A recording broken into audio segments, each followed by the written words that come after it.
ayun guys, no, kung alam nyo lang, ito yung parang ML namin noong panahon na yon. Yung Red Alert 2 at Red Alert 1, Game of Generals, Starcraft, may mga ganon. So ito yun eh, pero ito yung mas gusto ko sa lahat, yan Red Alert 2 na yan, lalo na yung sinasabing Kirov reporting. So wala lang, wala naman nagtatanong, pero shinare ko lang din naman sa inyo kasi nakakatuwa pa rin naman siya maglaro hanggang ngayon kahit may edad-edad na tayo, di ba? So syempre kasi hindi naman ako makapaglaro ng iba pa ng PlayStation kasi gamit-gamit ngayon ng anak ko eh. So ayun, di ba? So kaya dito muna tayo. So ayun guys.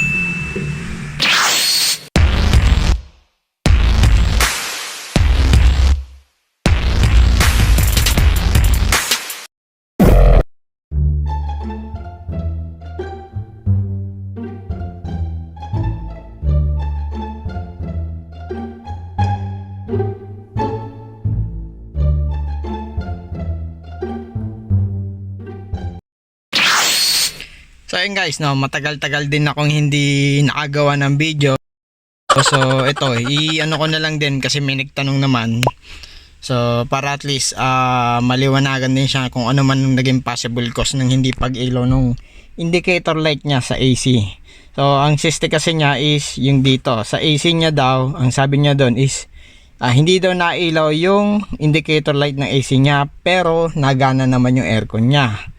So ang ginawa niya is pinagbaligtad niya yung bulb dito sa defogger at saka dito sa AC. Gumana naman yung ilaw dito na galing dito sa AC niya. So meaning buo yung bulb niya. So sinwitch siya, magandang idea din yon. Isa din yun sa mga simple way how to check kung busted ang bulb mo. So papalitin mo lang naman yon kasi total bukas na rin naman to kasi isang assembly naman na yan. Pag buklat mo niyan, doon na rin sa ibabaw yon, unscrew mo na lang, tapos sasalpak. So ayun, ganun ang ginawa niya, di ba? So nung binalik niya pa rin, hindi pa rin umilaw yung indicator niya dito, yung indicator light. So sabi ko sa kanya is possible baka yung base or yung mga pins o yung contacts nun is napilipit or naputol. So yun, possible yun. Or either wala siyang power supply. So may sariling fuse din naman kasi yan eh. Katulad doon sa video na ginawa ko. So makikita nyo naman nung tinanggal ko yung fuse na yon na nakalagay dito yung HTR ang ano niya, ang pangalan ng yung legend niya o yung name niya na nakalagay. So andyan ang HTR, hanapin natin HTR. Ayan yung sa aircon, yung fuse ng aircon, yung 7.5 na yan. So tinanggal ko yan, tinesting ko. So hindi gumana yung compressor mo, hindi nag-engage yung magnetic clutch ng compressor. So hindi rin to umilaw. So isa din kasi yun eh. Doon mo malalaman. So kung nagana naman ang aircon mo, so meaning bulb or yung contacts mo doon sa base nung bulb, yung pinaglalagyan mismo, baka nagkanda putol siya nung pag-twist mo, nung pagtanggal mo. So ayun, careful lang naman, yun lang naman yung maipapayo ko sa inyo. Kahit wala naman nagtatanong, sa akin lang naman, i-share lang naman yon. So since nagtanong si sir, so ayun, ganun din naman yung sinabi ko dito sa video na to at ganun din sinabi ko sa comment na yun. So ayun, panoorin nyo na lang din yon kung paano yung pagbaklas na ito at paano yung pagtanggal o pagpalit ng bulb na yun. So ayun guys.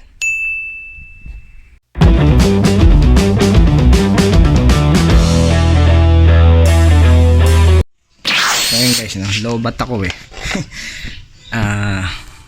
Tinesting ko rin yung itong charger ng e-bike 48 12Ah siya.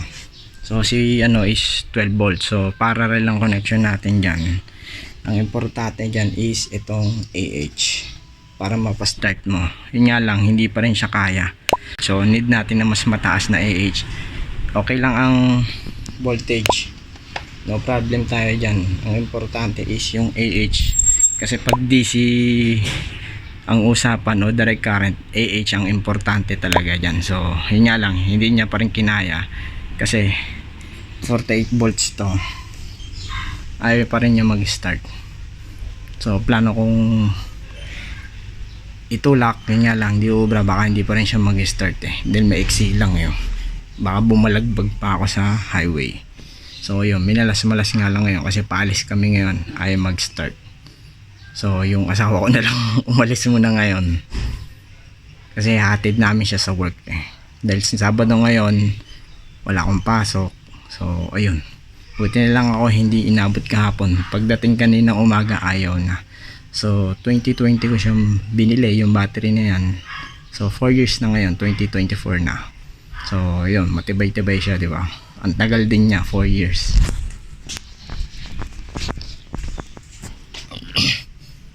So ayun, Motolite, baka naman.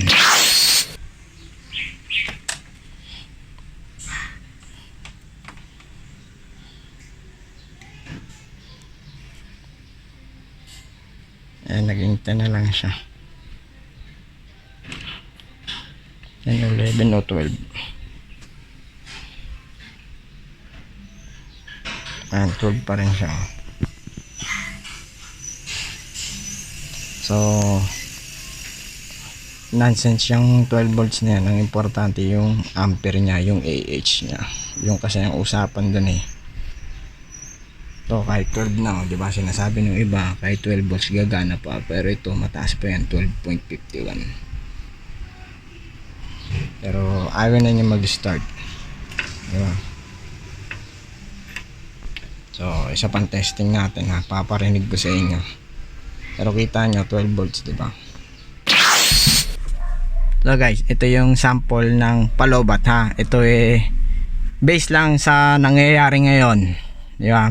So kasi iba-iba naman din kasi pag lobat minsan kasi hindi, may iba-iba siyang senaryo. So ito sa akin, so nilinisan ko yung terminal, yung positive at negative, nilinisan ko yung contacts baka sakaling may problema, or check ko rin baka may putol yung wire sa positive. Kasi minsan ganun, may maluwag lang pala pero ay mag-start din, buo pa yung battery mo. So ito, ginawa ko na lahat nilinisan ko na yung contacts o yung terminals doon, tapos chinek ko yung wire kung may putol din siya. So ito, sample.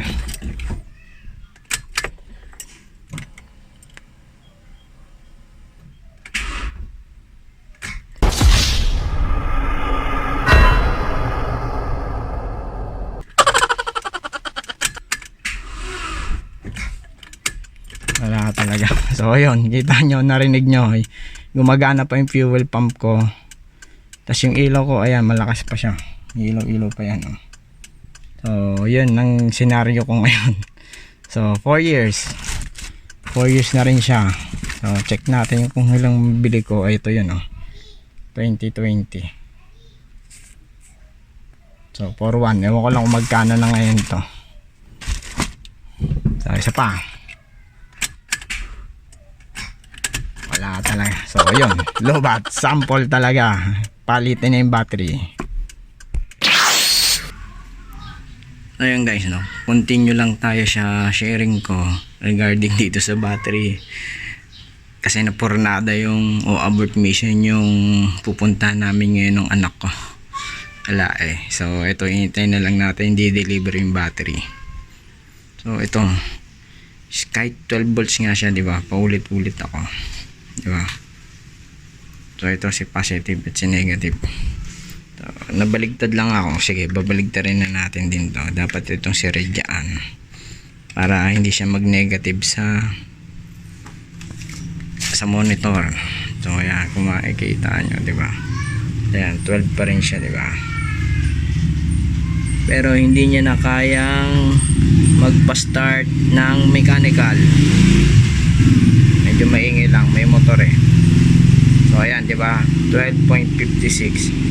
So kahit 12 volts ang nakikita nyo sa monitoring nyo, dun sa mga nilalagay nyo sa sakyan nyo na monitoring ng volts, hindi ko sinasabing baliwala din yun. Yun for monitoring nyo lang. Pero pagdating kasi, ulitin ko, pagdating kasi sa DC sa DC o sa source ng supply o utilization nyo ng equipment nyo.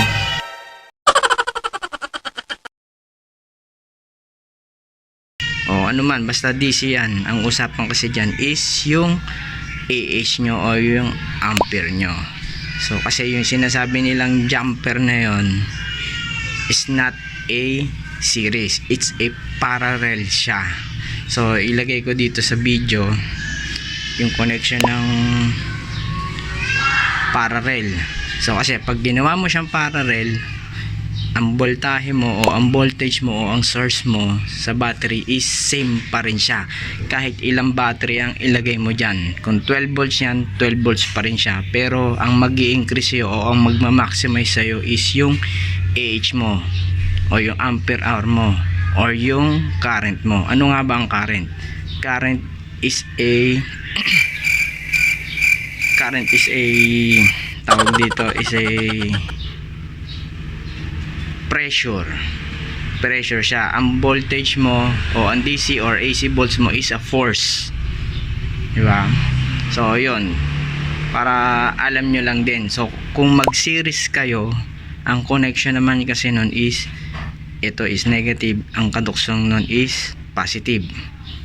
Ito is positive, negative naman yun. So ang mangyayari doon is i-increase nyo lang yung voltage nyo para doon yun sa operating voltage ng equipment nyo.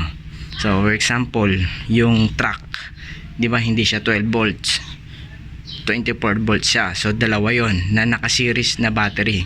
Kung mapapansin nyo, yung truck o basta yung malalaking vehicle, dalawa ang battery niya, dalawang 12, kaya siya naging 24, pero ang connection niya is series. So sa sasakyan na mga 12 volts na maliliit katulad nung akin, 12 volts lang siya. So pag magja-jumper kayo, positive lang at body ground yung isa or yung sa negative ground doon sa sasakyan nyo.